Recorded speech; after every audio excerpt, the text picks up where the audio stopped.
Get enough negative credit for what he did with NAFTA. NAFTA is a disaster.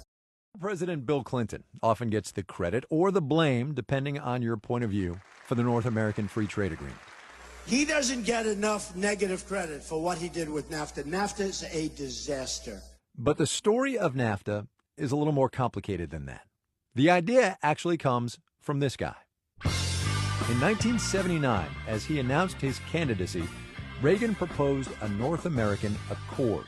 A North American Accord would permit achievement of that potential in each country beyond that which I believe any of us, strong as we are, could accomplish in the presence or the absence, I should say, of such cooperation. Fast forward to 1992, and this is what I always think about. Ross Perot, during the presidential debates between him and Bill Clinton and then President George H.W. Bush, saying this. There will be a giant sucking sound going south. So if the people send me to Washington, the first thing I'll do is study that 2,000-page agreement and make sure it's a two-way street. Clinton, of course, winds up winning that election. But before Bush leaves office, he signs the NAFTA agreements. The leaders of Canada and Mexico do the same. That doesn't make it law. It's pretty much those countries just saying, yep, we like the terms of this deal. That signed agreement was then ratified by each country and became law on December 8th, 1993, when Bill Clinton signed it. NAFTA will tear down trade barriers between our three nations. It will create the world's largest trade zone and create 200,000 jobs in this country by 1995 alone. And it did. Trade today between the three countries exceeds $1.1 trillion. But people did lose jobs. Some of them went to the southern part of the United States. Others went to Mexico, two places where labor is generally cheaper. That left a lot of people in the middle of this country, manufacturing's traditional base, high and dry. Which is why when he was campaigning back in 2008, then Senator Barack Obama said he would talk to Mexico and Canada about amending NAFTA. I would immediately call the President of Mexico, the President of Canada, to try to amend NAFTA. It should reflect the basic principle that our trade agreements should not just be good for Wall Street, it should also be good for Main Street. Under the Trump administration, the future of NAFTA is at best up in the air. We're going to start some negotiations having to do with NAFTA. Anybody ever hear of NAFTA? We can't keep passing unfair trade deals like NAFTA that put special interests over workers' interests. What I refuse to accept is that we have to sign trade deals like the South Korea agreement that are bad for American workers. What I oppose and what I will always oppose are trade deals that put the interests of Wall Street ahead of the interests of American workers. That's why I oppose NAFTA. That's why I voted against CAFTA.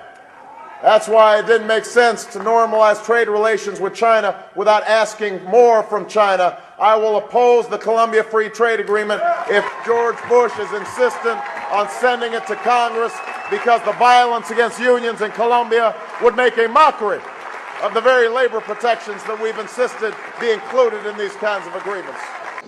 I would immediately call the President of Mexico, the President of Canada, to try to amend NAFTA, because I think that we can get labor agreements in that agreement right now. And it should reflect the basic principle that our trade agreements should not just be good for Wall Street, it should also be good for Main Street. Continue with Jonathan Wiseman, Wall Street Journal. Thank you to both of you. I've got a question for both of you.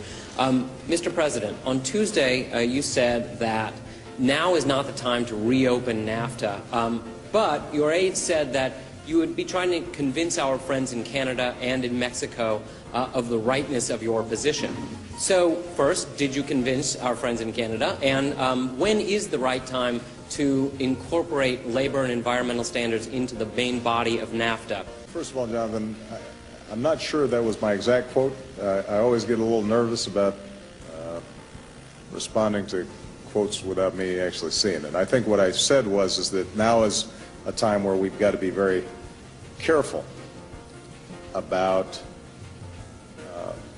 any signals of protectionism, because as the economy of the world contracts, I think there's going to be a strong impulse on the part of constituencies in all countries to see if they can engage in beggar thy neighbor policies. How much of that bluster is real? CTV News has learned that within the last month, a senior member of the Barack Obama campaign telephoned the Canadian ambassador to the United States, Michael Wilson. In that call, the Obama operative warned the ambassador that NAFTA would become part of the debate in the Democratic primaries and that Obama would take some heavy swings at the trade deal, but told the ambassador, don't worry, it's just campaign rhetoric. It's not serious. Well, it's being called NAFTA on steroids. An international trade agreement brewing between 9 countries has been stirring controversy on Capitol Hill. That's because the talks are being held in complete secrecy. The 13th round of negotiations starts today in San Diego. The Trans-Pacific Partnership is a trade agreement between Chile, Australia, New Zealand, and the United States, among other countries. Critics say it will compromise food safety, create monopolistic drug patents, which will lead to more expensive medicine, allow millions of American jobs to be offshored, cause financial deregulation, and impede net neutrality. Now, with so much at stake for the American people, why are the talks being held behind closed doors? The Obama administration would like to sign this before he goes into office, before the big election season. Now, some are going as far as calling this one NAFTA on steroids. Do you think that's a fair comparison? Well, it's one way of describing it. I mean, I think, all of these trade negotiations of the last really 2.5 decades that have been pushing for these continued liberalization of markets, continued what they call free markets, but really has become about just pushing whatever regulations will help corporations, help the big corporations. This isn't about helping everybody do business around the world. This is about helping the biggest corporations make bigger profits. It's really just another way of privatizing public space and public services.